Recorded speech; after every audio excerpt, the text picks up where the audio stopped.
और टेंट आज छोटा पड़ गया है।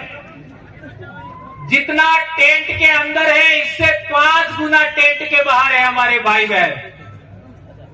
तो दोस्तों, आने वाले समय में हमारे समाज की दशा और दिशा बदलेगी, ऐसा हम विश्वास करते हैं। जैसा कि हमारे कई साथियों ने बताया और बहुत सारी बातें आपके बीच में रखी हमारी समस्याओं के बारे में। आप लोगों को एक बात ज्ञात होना चाहिए कि ये 17 तारीख को जुलाई में ही कार्यक्रम क्यों, ये बहुत बड़ी बात है। 17 नवंबर 2013 को मानगढ़ हत्याकांड हुआ था, बोलो। तो उस दिन कार्यक्रम करते, बेशक उस दिन कार्यक्रम होता है, फिर ये 17 जुलाई को ही कार्यक्रम क्यों किया जा रहा है? इस टाइम बारिश होती है, अब की बार बारिश नहीं आई अलग बात है, लेकिन बारिश की वजह से बहुत डिस्टरबेंस होता है। 2023 में बहुत ज्यादा बारिश हुआ था, फिर भी ये तारीख क्यों, ये बात हमको जानना समझना जरूरी है। तो मैं जानकारी के लिए बताना चाहूंगा, ये अखबार का कतरन आप लोगों ने पढ़ा होगा, नहीं पढ़ा है तो इसको पढ़ लीजिएगा। ये 17 जुलाई 2011 का भास्कर पत्रिका है। कौन सी तारीख? 17 जुलाई 2011 का भास्कर की पत्रिका का मामला है, ये पेपर है। और संविधान में हमको 5वीं अनुसूची के तहत अनुच्छेद 244(1) के तहत जो विशेषाधिकार दिया गया, शेड्यूल एरिया बनाया गया, अनुसूचित क्षेत्र बनाया गया, जिसमें हमारे जल जंगल जमीन सहित आरक्षण सहित हमारे विशेषाधिकार है, उसको पूरे इलाके को खत्म करने की योजना ये पेपर में है। आज रतलाम में निवेश क्षेत्र हुआ, ये जो आपका सरवण में जो जमीन छीनने का मामला हुआ, जितने डैम बन रहे हैं, जितने हाईवे बन रहे हैं, एक्सप्रेस वे बन रहे हैं, रेलवे लाइन कूद रही है और आपका खनन का काम हो रहा है, ये सब इसके अंदर लिखा है। हरियाणा से लगा करके बॉम्बे तक ये पूरा, जिसको हम बिल प्रदेश कहते हैं, वो पूरा का पूरा कब्जा करने की योजना थी और है। इस तरीके से देखा जाए तो हजारों साल से हमारे बाप दादे अरावली पर्वतमाला, सातपुड़ा पर्वतमाला, विंध्याचल पर्वतमाला और साबरमती नदी, लूणी नदी, माही नदी, नर्मदा नदी, तापी नदी और गोदावरी के इलाके में हमारे बाप दादा रहते थे, वो पूरा इलाका नियंत्रण में लेने का मामला था। इस वजह से हम लोगों ने इसको समझा और फिर यहाँ का आदिवासी समाज को जागरूक करने के लिए, इकट्ठा करने के लिए, संगठित करने के लिए हम लोगों ने लगातार मेहनत किया और मेहनत करते करते करते हम पहले दूसरे संगठन में थे, वहां पर बात रखा, लेकिन वहां बात नहीं बनी क्योंकि निर्णय करने वाले लोग आदिवासी नहीं थे। तो हमने आदिवासियों के लिए, आदिवासियों के द्वारा और आदिवासी के लिए ही निर्णय करने वाला मंच तैयार किया और वो कोई संगठन नहीं है, उसका नाम है आदिवासी परिवार। आदिवासी परिवार का कोई अध्यक्ष नहीं है, इसलिए कितना भी बड़ा आदमी होगा वो जाजम पर बैठेगा, मंच पर कभी नहीं बैठेगा और उसके तहत ये कार्यक्रम आज हो रहा है।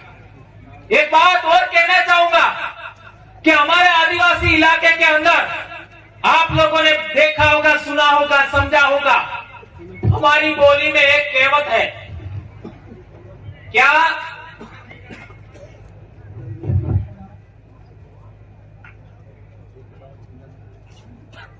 अपने बाप દાદાનો ઇતિહાસ દબાવી દીધો.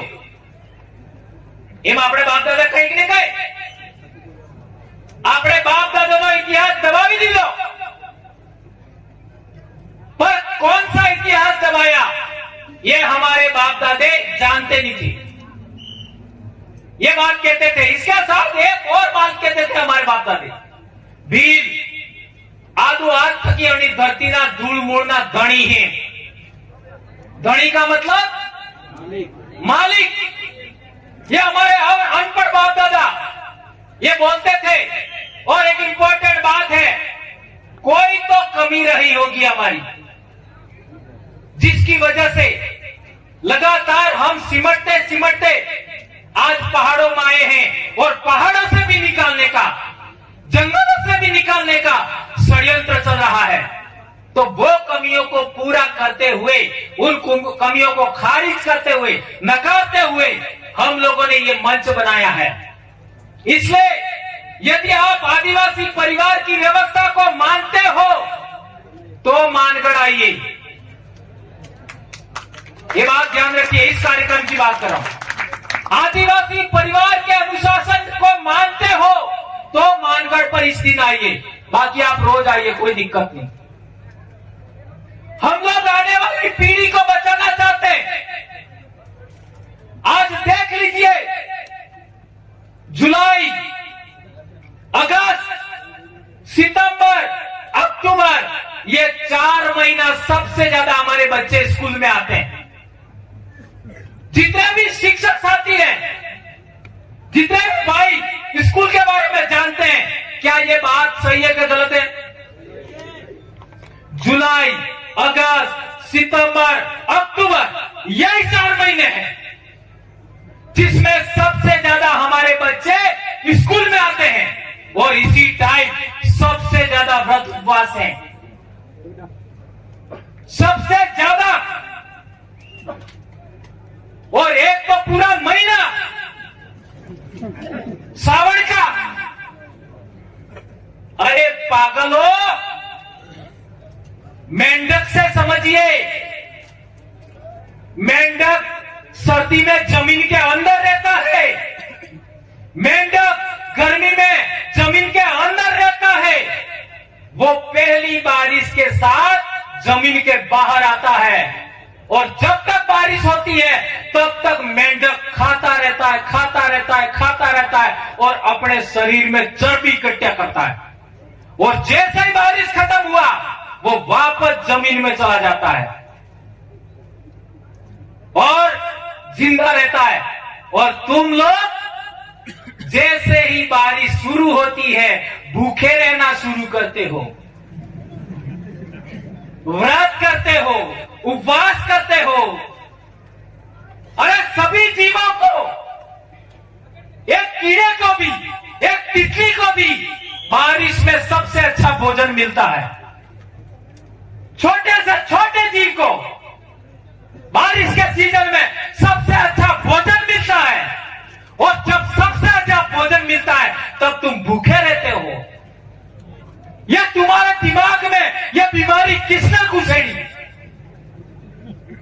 इसलिए मानकर आते हो, आदिवासी परिवार की व्यवस्था को मानते हो, आदिवासी परिवार के अनुशासन को मानते हो, तो पहला काम करिए,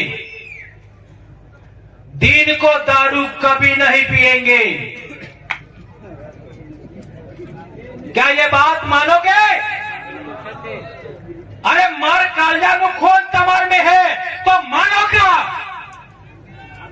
भीला नो खून तमार में है तो मानोगा. ने बेरड़ जो बीज रहता ने मानोगा. हाथ ऊंचा करके बताइए, दिन को दारू पियोगे कि नहीं पियोगे? आज के बाद कभी नहीं पियोगे दिन को दारू.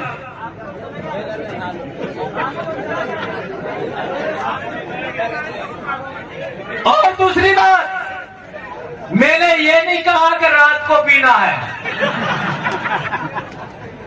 संत गोविंद गुरु महाराज को मानते हो तो पीना ही नहीं है. अरे अपने बाप दादा ने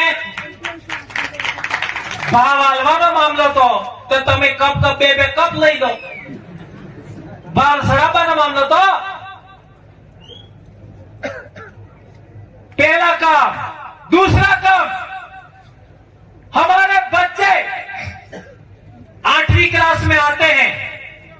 तो थोड़ा सा कपड़ा उल्टा सीधा पहनते हैं, बाल उल्टा सीधा काटते हैं और इधर उधर देखते हैं, बदमाशी करते हैं। बात राइट है कि गलत है? ये हमारे सबके बच्चे करते हैं, आपका भी करता है, मेरा भी करता है, सबके। और हमने भी किया है, हमें हूं दूसरा दवाई ना। यह प्रकृति का नियम है।